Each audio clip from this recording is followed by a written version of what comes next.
We have reached day 9 of the hearing in. You're muted, Madam Hearing Officer. It doesn't say that I'm muted. I can hear you. I hear you, Madam Hearing Officer. Now, thank you. Alrighty. We have reached day 9 of the Environmental Improvement Board hearing in EAB 21-27. It's a rulemaking relating to ozone precursors. We take public comment every day at 9, 1, and 5. This morning, the speakers I have who reached out to the board administrator are Donna Crawford, Karen Smith, Vicky Gottlieb, Dwayne Chili Yazzie, Solaire Hughes, Andrea Romero, and John Foreman. If you are on the platform and did not have an email exchange with Pam, please reach out through chat and I will call on you after I've called on these other folks. Public comment is taken under oath, is taken by audio, not video, and is limited to 5 minutes. So let me start with Ms. Crawford. Ms. Crawford, I've unmuted you. Can you hear me? Yes, can you hear me? Yes, thank you. If you would please spell your name. Donna, D-O-N-N-A, Crawford, C-R-A-W-F-O-R-D. Thank you, and raise your right hand. Do you swear or affirm to tell the truth? Yes. I'm going to start your 5 minutes now. Okay, thank you. I'm from Los Lunas, and I would like to make public comments. I was just wondering when anybody is going to say thank you to the oil and gas industry that has provided us all with our flourishing lifestyles. If it wasn't for the oil and gas industry, it would be like living in a third world country. Nobody wants the oil and gas industry to spew venting and flaring into the air, including the oil and gas industry. But using top-down costly regulations will result in many operators being put out of business and hurt our state's economy. The industry itself is sharing best practices to reduce leakage and waste, and has been successful in recapturing methane. Between 1990 and 2017, methane emissions from natural gas dropped 14%, thanks to the industry-led efforts, even with production increasing by 50%.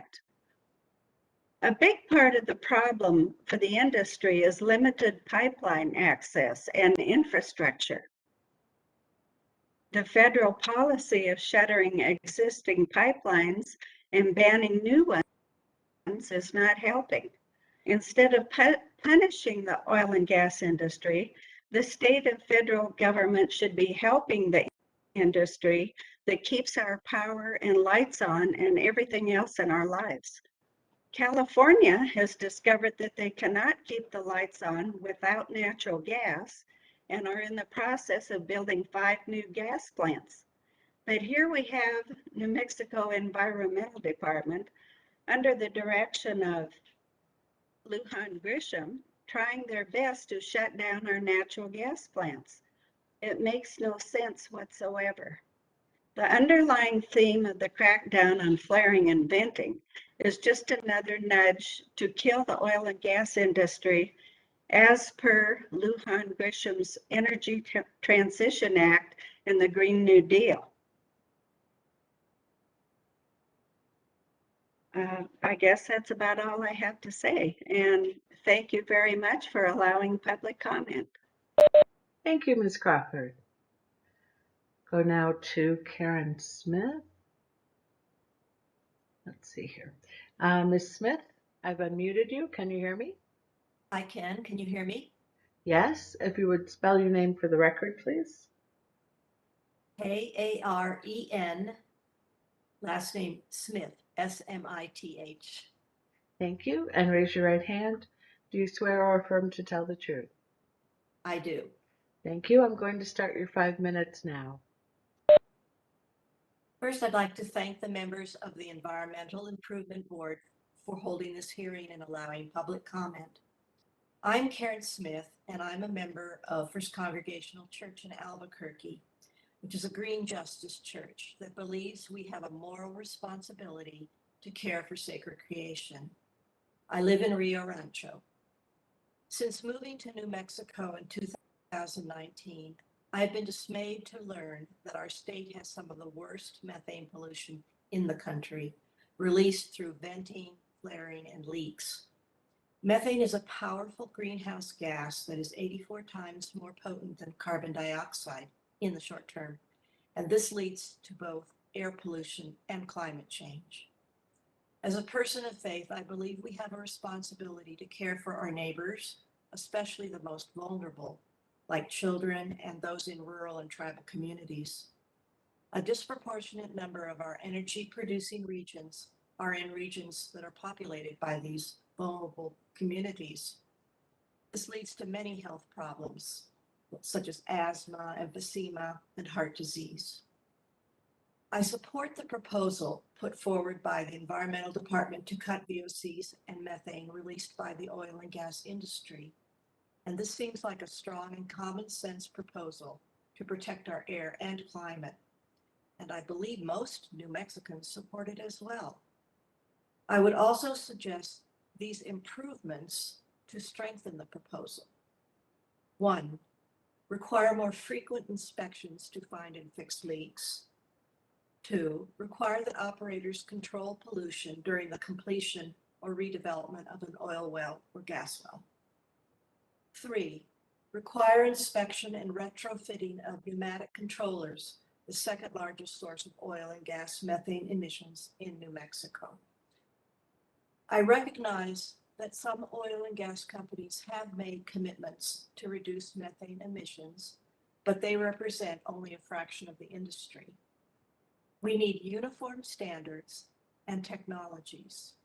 We should be leaders in taking strong action to protect our citizens and to meet our climate goals. Thank you. Thank you, Ms. Smith. Move to Vicky Gottlieb. Ms. Gottlieb, I've unmuted you. Can you hear me?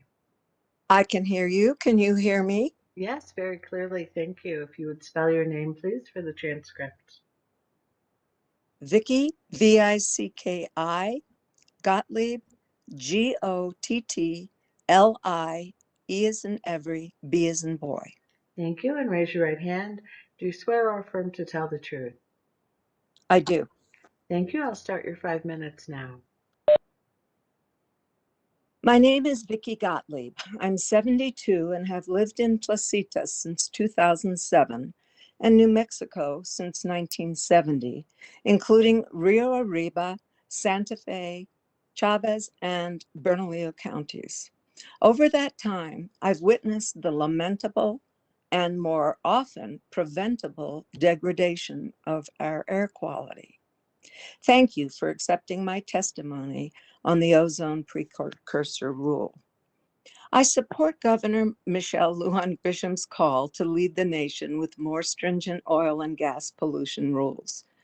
To achieve that goal, the Environmental Improvement Board must strengthen the New Mexico Environmental Department's proposed ozone precursor rule to protect those living closest to development. I've lived in 2 of the 5 counties where our 2 energy-producing regions are among the nation's most polluted. Eddy, Lee, San Juan, Rio Arriba, and Chavez counties are home to 97% of the state's oil and gas wells, which are all at risk of violating federal ozone standards of 70 parts per billion.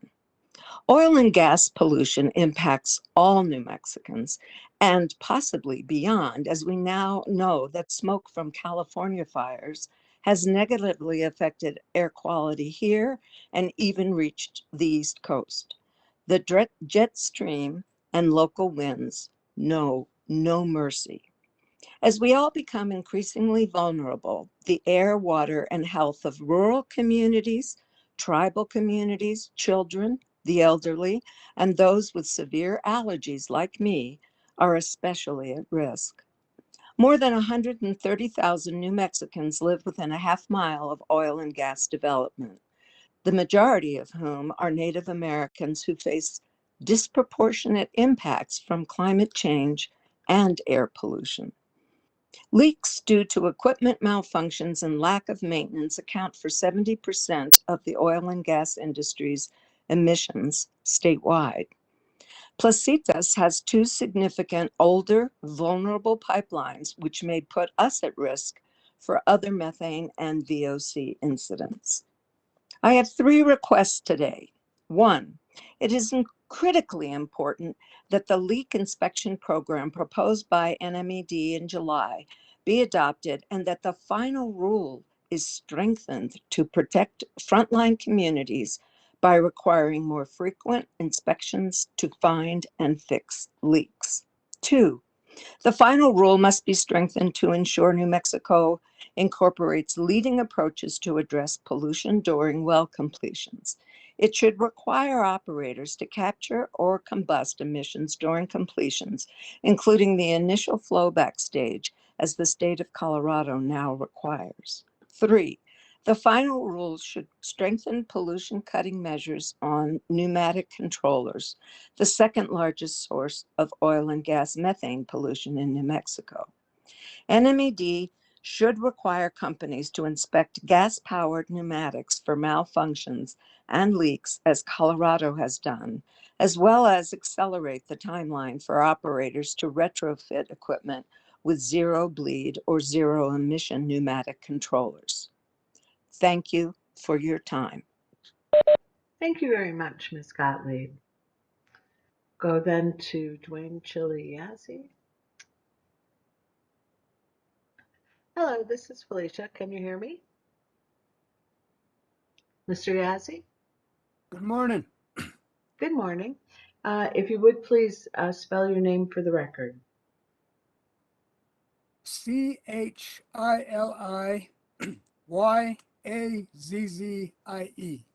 Thank you very I much. If am, you hold on one second. If you would raise your right hand, do you swear or affirm to tell the truth? of course, Thank you, and just keep your voice up for the transcript. I'll start your 5 minutes. thank you. I am here in Shiprock in the northwest corner of the state, and I have lived here all of my life. I first of all appreciate the opportunity to give my comment here this morning. I want to make a brief personal reflection in that I am a grandpa 10 times over and a great grandpa 2 times. I remember in my childhood here in Shiprock, the vast open areas out to our famous Shiprock Rock was covered with flowers, all manner of flowers, all colors, purple, green, orange. And today it says brown. It says brown with no flowery vegetation. It's only tumbleweeds. And the prolonged drought that we are in began perhaps 20 years ago. So in my lifetime, in the space of 30 years, we have come from a time when we could see flowers across our open areas, when we had times of dependable and plentiful moisture, rains and snows. We don't have that today. And it's a very simple conclusion that the extractive industry is the culprit in making this drastic change in our environment. As a grandpa, as a grandfather, I am so desperately concerned for the future of my grandchildren into the future. What kind of world, what kind of environment do we leave them? I appreciate Governor Lujan Grisham and her administration to take these initiatives to change the rules with the ozone rules, the methane rules. Yes, it is clear that that this industry provides a great measure of revenue, and we see that the oil and gas industry, the politicians, the bureaucrats who support this type of development have their eye only on the bottom line at the bank. But is that worth jeopardizing the future of our grandchildren? The only thing that I can say to you, all those within hearing distance, is what will your grandchildren say about you in their future, 50 years from now, 100 years from now, as they reflect back on you as their great-grandparent? What did you do?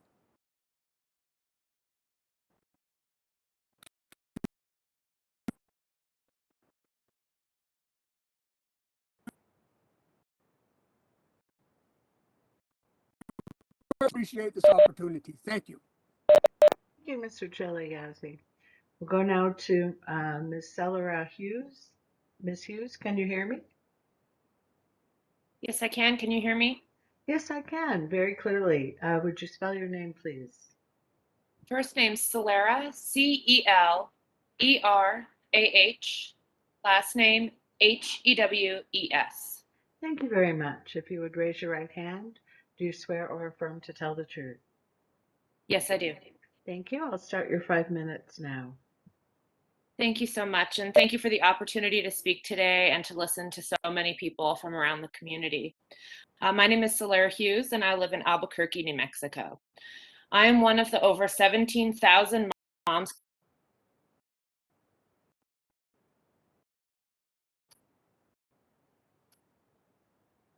Governor Michelle Lujan Grisham's call for nation-leading oil and gas pollution rules. To achieve that goal, the Environment Improvement Board must strengthen the NMED proposed ozone precursor rules and support firm regulations that cut pollution and methane to protect our communities. I was born and raised in New Mexico, and I've lived around the state from Corrales to Roswell.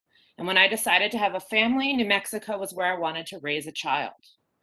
But today I'm deeply concerned that the home that my daughter grew up in will be very different than the one I did due to the public health and climate impacts we are experiencing. These climate impacts are made worse by methane, a powerful greenhouse gas pollutant responsible for a quarter of man-made global warming pollution that we are experiencing.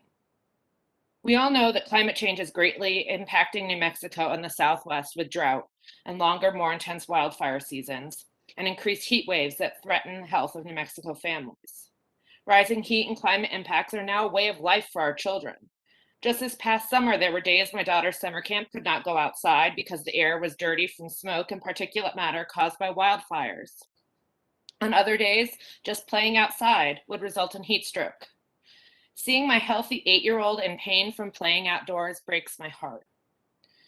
While summer used to be a time to be active and be outside, our children now have to spend large portions of the time inside because the air outside is just too dangerous to breathe. We have to make a change now before this becomes a new normal. While climate impacts like heat and drought are of concern to residents in our most populated areas like Albuquerque, they are also greatly affecting communities in oil and gas regions. San Juan County, home to our infamous methane hotspot, is a perfect example. According to analysis by the Environmental Defense Fund, nearly 9,000 children under the age of 5 and over 78% of young kids in San Juan County live within a mile of an active oil or gas well. Leaks due to equipment malfunction and lack of maintenance account for 70% of the oil and gas industry's methane emissions statewide. Without strong action, the state could see twice as many dangerous heat days and a 70% increase in drought severity. That will take an increasing toll on the health of our communities around the state. I would like to thank NMED for putting forward a strong proposal, including the recent support of the proximity proposal. But we ask EIB to adopt the following changes to protect our communities and address major sources of pollution. Prioritizing environmental justice and frontline communities is imperative, as they have historically shouldered an outsized burden from the impacts of air pollution and the climate crisis. So we should first protect those living closest to development by requiring more frequent inspections to find and fix leaks. Second, we can ensure strong requirements for operators to control pollution during the completion of an oil and gas well, as well as when they redevelop existing wells. This is a common sense requirement we've seen our neighbors in Colorado require. Finally, we should strengthen requirements to cut pollution from pneumatic controllers that are used in oil and gas production. These devices are the second largest source of oil and gas methane emissions in New Mexico. Right now in New Mexico, my home has an opportunity to lead on ozone rules that protect our children, our communities, and help combat climate change. We owe it to our children to take that opportunity. Thank you so much for your time today. Thank you very much, Ms. Hughes. We'll go now to Andrea Romero, Adam, Angela, Anthony, Antoinette, Armando. Let me see. Caller number 4, I'm unmuting you. Who is this, please? Caller 4? No. All right. Let me go to John Foreman. Let's see, John Foreman. Don't see John Foreman. And let me go to April Perkins. Don't see April Perkins. I'll try caller number 4 one more time. Caller 4, can you hear me? I could have fallen asleep. Hello? Hello, is this Miss Perkins? Or Ms. Romero?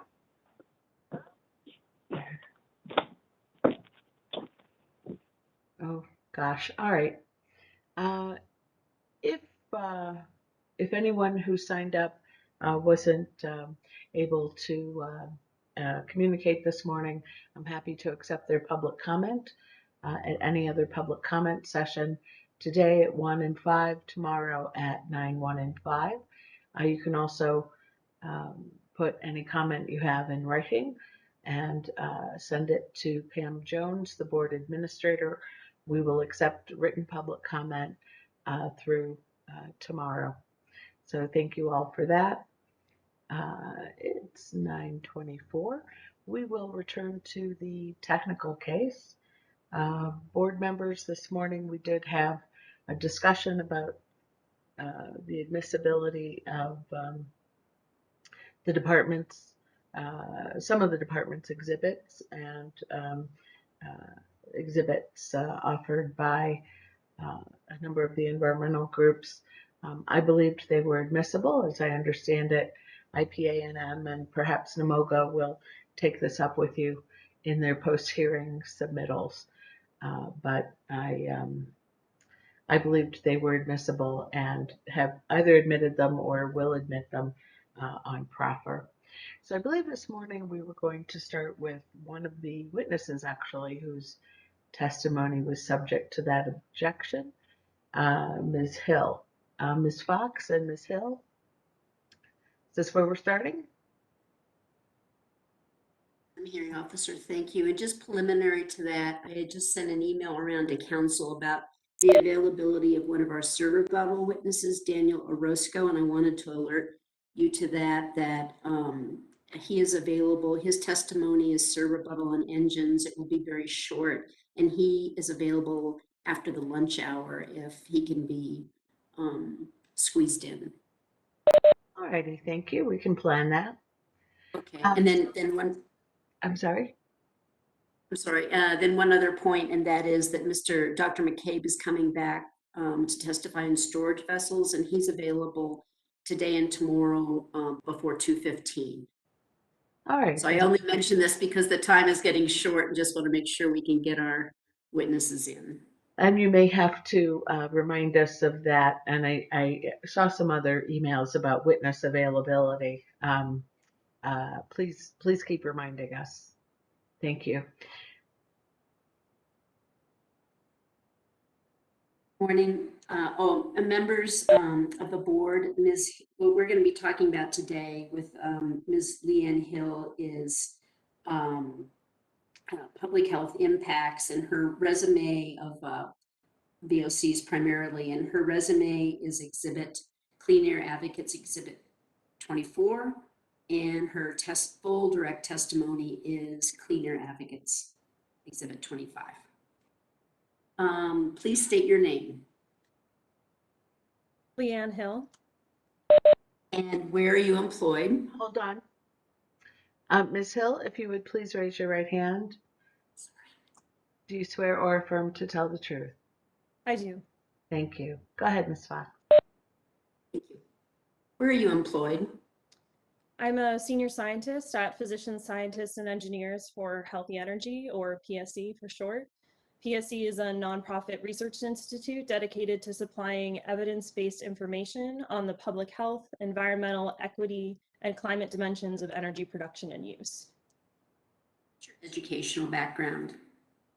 I hold a Master of Public Health and Environmental Health Sciences from University of California, Berkeley, and a Bachelor of Science in Environmental Science from Ithaca College.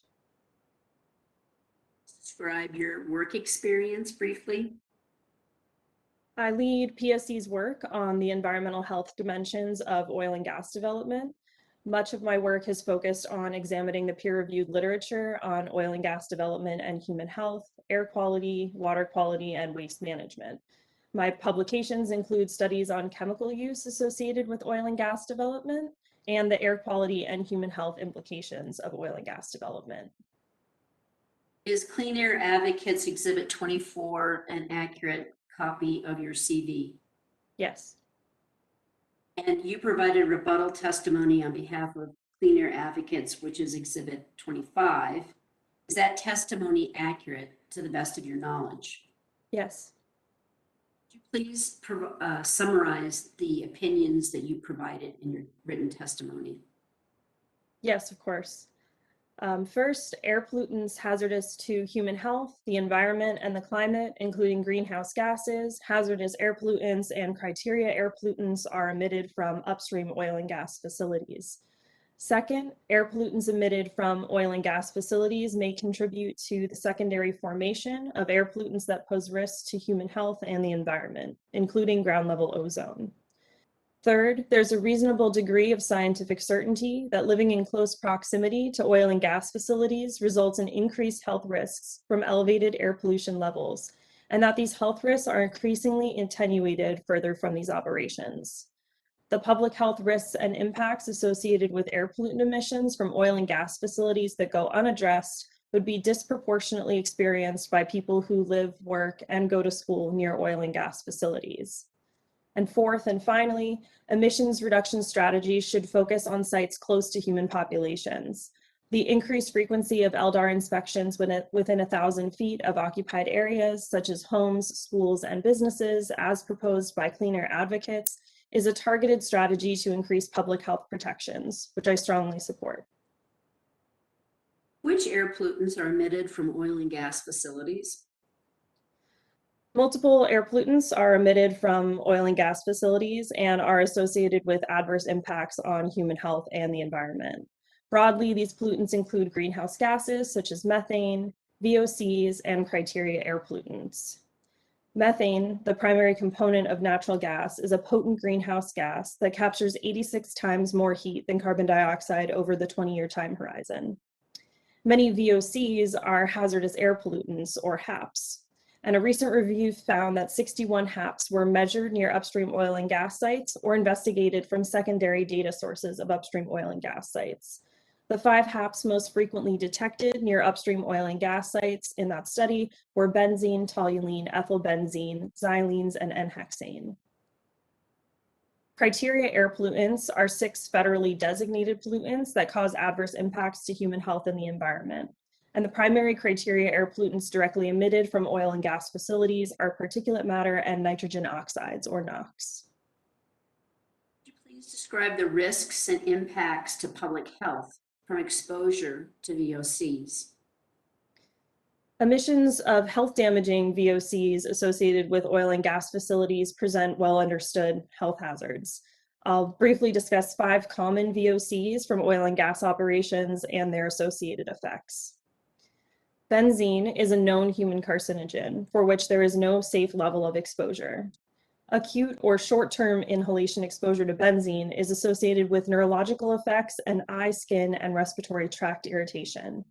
Chronic or long-term inhalation exposure to benzene is associated with non-cancer blood effects, such as aplastic anemia, where the body does not produce enough new blood cells. Toluene primarily impacts the central nervous system as a result of acute and chronic exposures. Chronic exposure to toluene is also associated with dizziness and irritation of the upper respiratory tract and eyes. Acute inhalation exposure to ethylbenzene can result in adverse respiratory effects, eye irritation, and neurological effects. Chronic exposure to ethylbenzene has been noted for adverse effects on the liver, kidney, and endocrine system. Acute inhalation exposure to xylenes can result in irritation of the eyes, nose, throat, and neurological effects. Chronic inhalation exposure to xylenes results primarily in adverse central nervous system effects. And finally, acute inhalation exposure to hexane results in adverse impacts to the central nervous system. Chronic inhalation exposure to hexane results in more severe neurological effects, including numbness in the extremities, muscular weakness, and blurred vision. What are the public health risks of ground level ozone? Ground level ozone is a respiratory irritant. It can cause the muscles in the airways to constrict, and exposure to ozone can result in coughing and sore throat and can inflame and damage the airways. As such, ground level ozone can exacerbate existing respiratory conditions, increase susceptibility to infection, and increase the frequency of asthma attacks. Adverse respiratory health effects from exposure to ground level ozone have been observed in healthy adults, but are more severe among sensitive subgroups, including those with pre-existing respiratory problems. Do the impacts to public health from VOCs, NOx, and ground level ozone increase the more a person is exposed to these pollutants?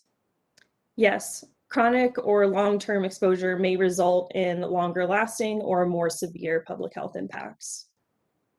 Are people who live, work, or go to school near oil and gas operations at greater risk from exposure to air pollutants associated with oil and gas activities?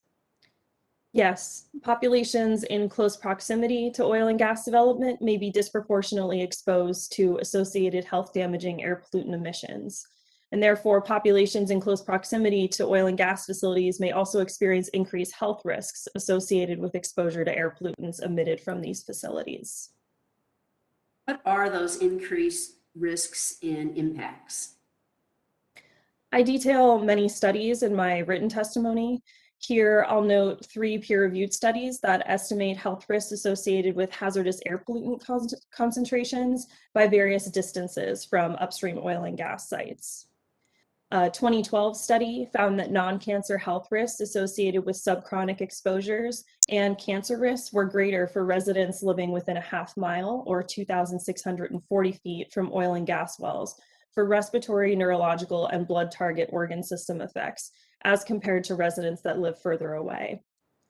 A 2018 study found that lifetime excess cancer risk exceeded the EPA de minimis threshold, or 1 case per million individuals, out to 5,249 feet, almost 1 mile, and that lifetime excess cancer risk clearly increases with proximity to oil and gas development. Within 500 feet, the study found potential for non-cancer adverse health effects associated with acute exposures to benzene and alkanes for neurological, blood, and developmental target organ systems. A 2019 study clearly demonstrates that cancer risks and non-cancer health risks associated with acute, subchronic, and chronic exposures are reduced as distance from oil and gas sites increases. The study found potential for non-cancer adverse health effects associated with acute exposures to certain VOCs, including benzene, for respiratory, nervous, and hematologic target organ systems. These results applied to the highest exposed hypothetical individuals and were found to persist out to 2,000 feet for benzene exposure and for neurological and hematological effects. And in addition to these air quality health risk assessment studies, the body of epidemiological literature strongly supports that geographic proximity to active oil and gas development is an important risk factor for a variety of adverse health outcomes, including respiratory and cardiovascular outcomes, cardiovascular disease indicators, childhood cancer, hospitalizations, and adverse birth outcomes. Ms. Hill, yesterday, NMOGA modified its LDAR proposal and is now proposing to conduct quarterly LDAR inspections and weekly ABO inspections at oil and gas facilities located within 1,000 feet of occupied areas. Putting that new proposal aside, NMOGA continues to propose less frequent LDAR at other oil and gas facilities. What is your response to NMOGA's proposals to reduce the frequency of LDAR inspections from what NMED has proposed? I do not support the reduction in frequency of LDAR inspections. Increased frequency of LDAR inspections can reduce air pollutant emissions from fugitive leaks and loss of containment incidents at oil and gas facilities. And therefore, increased frequency of LDAR inspections can decrease health risks and adverse health impacts associated with the release of health damaging air pollutants from these facilities. You're familiar with Clean Air Advocates' LDAR proximity proposal that would require oil and gas facilities located within 1,000 feet of occupied areas to conduct more frequent LDAR inspections. Yes. And you've reviewed EDF's testimony from Hillary Hull, estimating the number of people who would be impacted by this proposal? Yes, EDF's analysis found that the proposal would impact 3,365 or 7.7% of the well sites covered by NMED's proposed rule and would increase emissions reductions at those sites by 73%. Additionally, EDF also estimated that over 35,000 New Mexicans live within 1,000 feet of a well site regulated under NMED's proposed rule. And these 35,000 New Mexicans include young children, seniors, low-income households, and persons of color. They also include persons with medical conditions that could be exacerbated by additional air pollution. Ms. Hill provided these statistics yesterday afternoon in her testimony. What is your opinion of the impact the LDAR proximity proposal would have on those living, working, and going to school near oil and gas facilities? So based on the estimated emissions reductions, I support the increased frequency in LDAR inspections for oil and gas facilities within 1,000 feet of occupied areas. Targeted emissions reduction strategies should focus on sites close to human populations, and the increased frequency of LDAR inspections within 1,000 feet of occupied areas is absolutely a targeted strategy to increase public health protections. It's also clear from EDF's analysis that impacts, including localized air pollution, are experienced by subpopulations that face compounding vulnerabilities and socioeconomic burdens. And every effort should be made to reduce air pollution exposures and associated health impacts. And finally, Ms. Hill, what impact would proposed industry proposals that would result in a reduction in frequency of LDAR inspections than what Clean Air Advocates have proposed have on people who live, work, and go to school close to oil and gas facilities? A decrease in the frequency of LDAR inspections would allow fugitive leaks to go undetected and would result in emissions of health damaging air pollutants that go unmeasured, unprevented, and unmitigated. These public health risks and impacts would be disproportionately experienced by people who live, work, and go to school near oil and gas facilities. Thank you very much, Ms. Hill, for your testimony. Madam Hearing Officer, I believe all of Clean Air Advocates exhibits have already been admitted into evidence, and Ms. Hill stands for cross-examination and questions from the board. Thank you very much, Ms. Fox and Ms. Hill. If you're a party, Council, please turn on your camera if you have questions of Ms. Hill. Not seeing anything, Ms. Fox. Oops. Mr. Madam Heiser. Hearing Officer, I do have just a couple questions for Ms. Hill, if that's okay with you. Sure. Ms. Hill, my name is Eric Heiser, and I represent the New Mexico Oil and Gas Association. And I believe that you testified that the adverse health consequences that you found tend to occur with greater effect closer to the well site, and then that those effects tend to diminish as one moves away. Is that correct? You said there were greater adverse effects at 500 feet, and then somewhat less effects if you were at like 1,000 or 2,000 feet. Was that the substance of your testimony? And yes, just to clarify, it would be non-cancer health risks and cancer risks that would diminish the further you go from oil and gas sites. Yes. Okay. Is it your understanding that ozone is formed from an atmospheric chemistry reaction between nitrogen oxides and volatile organic chemicals? So it's a secondary pollutant and not a direct pollutant? Yes. And would that atmospheric reaction have occurred to any substantial effect within that range of 500 feet to say at 2,000 feet from a particular well site?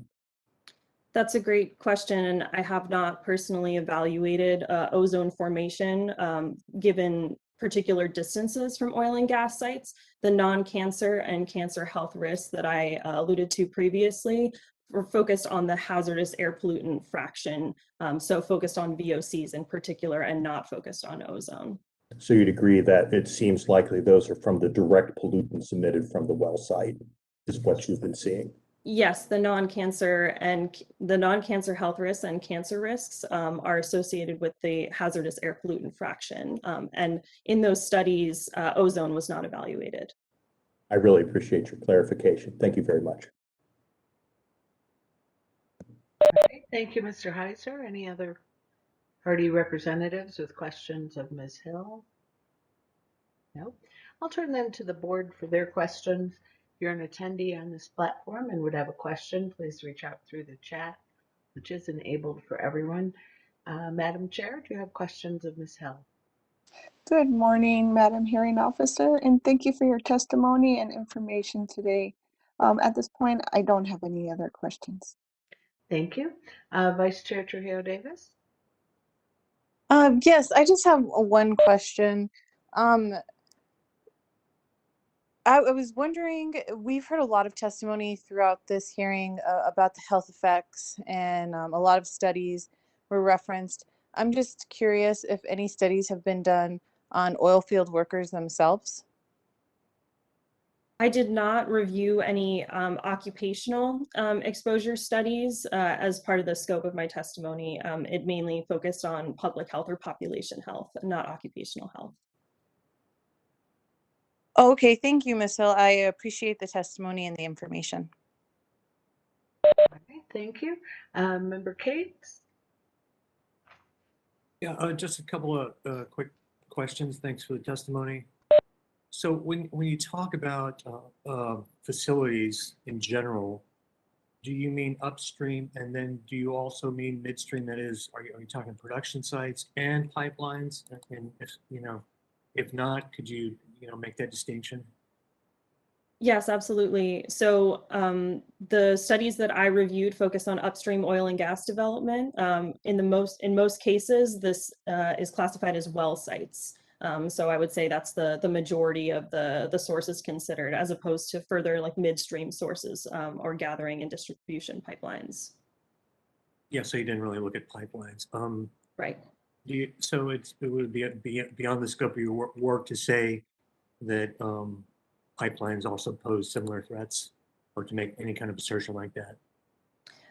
I did not evaluate the emissions from pipelines as part of my scope of work. Okay. And so you mentioned you had some numbers around how many people in New Mexico are most directly affected or on the frontline communities. Did you do a breakdown as comparing, say, San Juan Basin communities to Permian Basin communities, and did you come away with an impression of which of those two communities is most affected or is most vulnerable to the kind of thing that you worry about in your testimony? It's a great question. So in my testimony, I do reference work by Ms. Hull, and that analysis, the demographic analysis, was performed by her.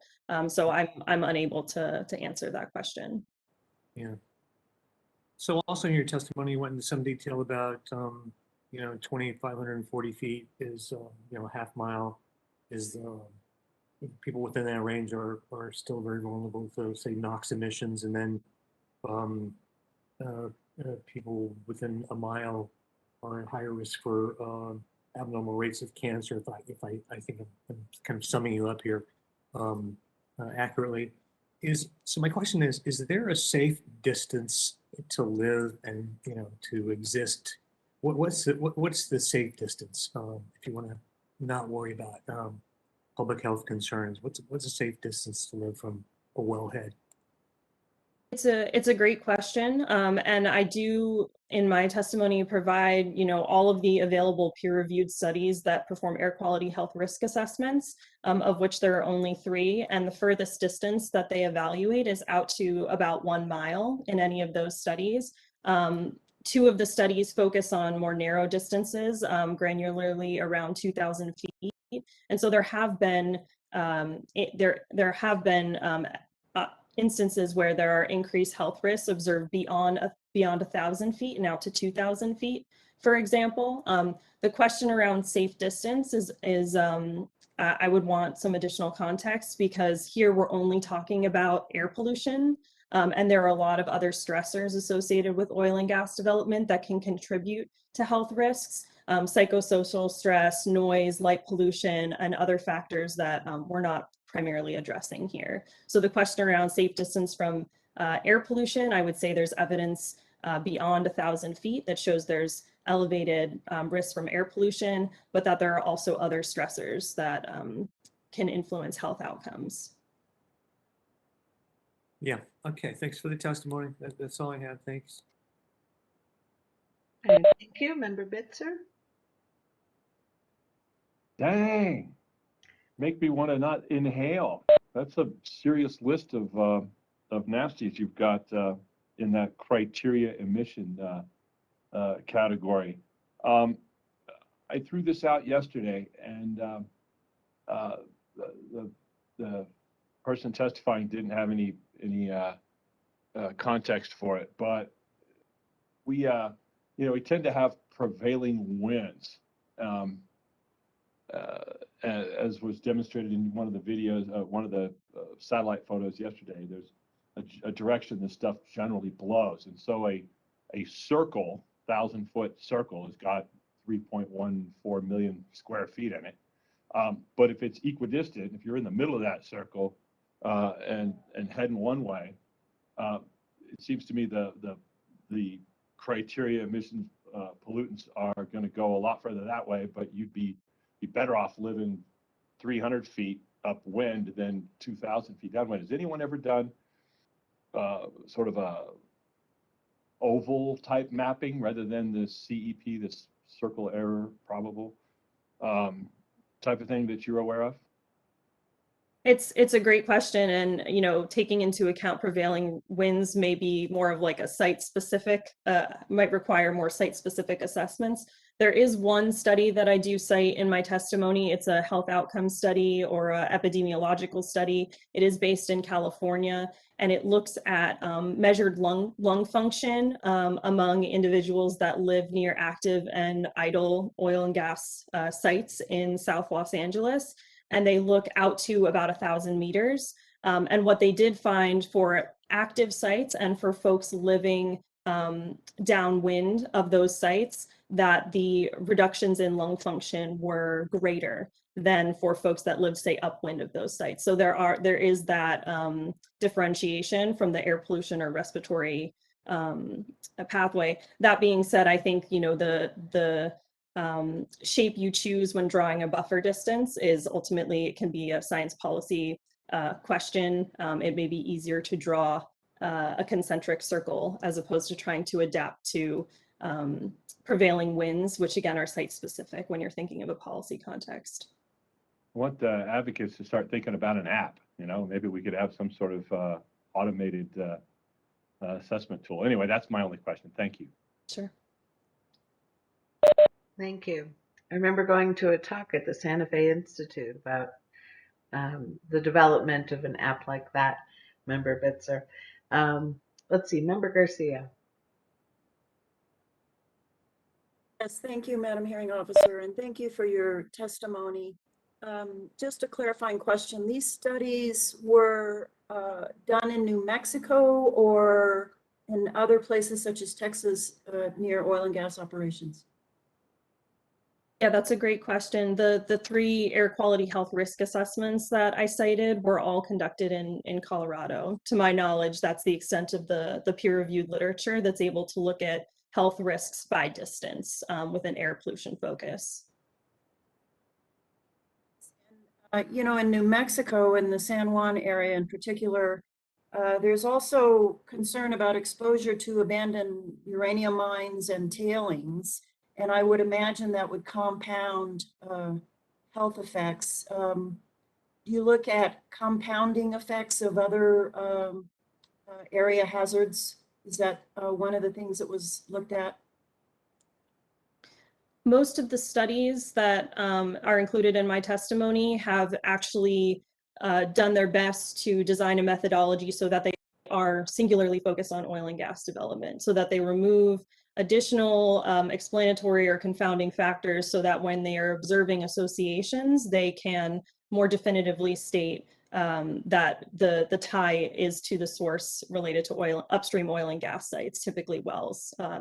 And so for the most part, they don't take into account, other factors. That being said, based on my public health background, I would say, it's very important to understand what the additional environmental burden is in a community and in places where there are compounding burdens. So whether they be socioeconomic burdens or environmental burdens, efforts should be made to reduce those burdens as much as possible to influence greater health outcomes. Okay, thank you. That's all my questions. Thank you very much. Thank you, Member Honker. Yes, thanks for your testimony. Just one question as a follow-up to Vice Chair Trujillo Davis's question. Could you compare the health risk in a general sense between an oil field worker who would be at the site on an intermittent basis versus somebody who is living within 1,000 feet of the facility?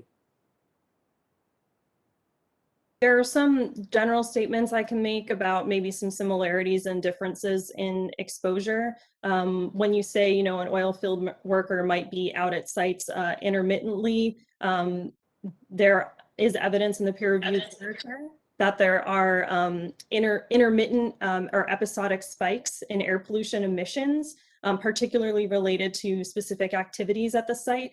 And although a worker isn't, say, there 24 hours a day at one site, they may be performing activities that might be putting them at greater risk of exposure to those emissions, depending on what the work tasks are. And then for people in the general community, you may typically think that only chronic exposures are relevant, but really, as I presented in my testimony, there are a lot of different health outcomes tied to acute exposures as well as chronic exposures. And so the folks that are living near these sites also may be experiencing those intermittent episodic spikes over short periods. And there are absolutely health effects that occur from those short-term exposures to these hazardous air pollutants that are also precursors to ozone. Okay, thanks very much. That's very helpful. Thank you, Ms. Hill and Member Honker. Ms. Fox, does any of that prompt redirect for you?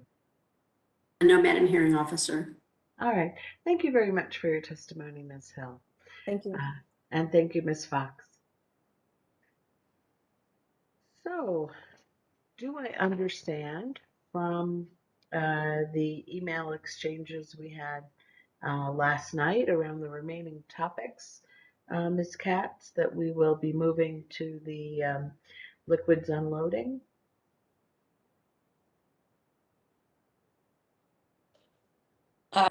Madam Hearing Officer, I believe that we said that we would be starting with storage vessels. Ah, okay. Very sorry. No, that's all right.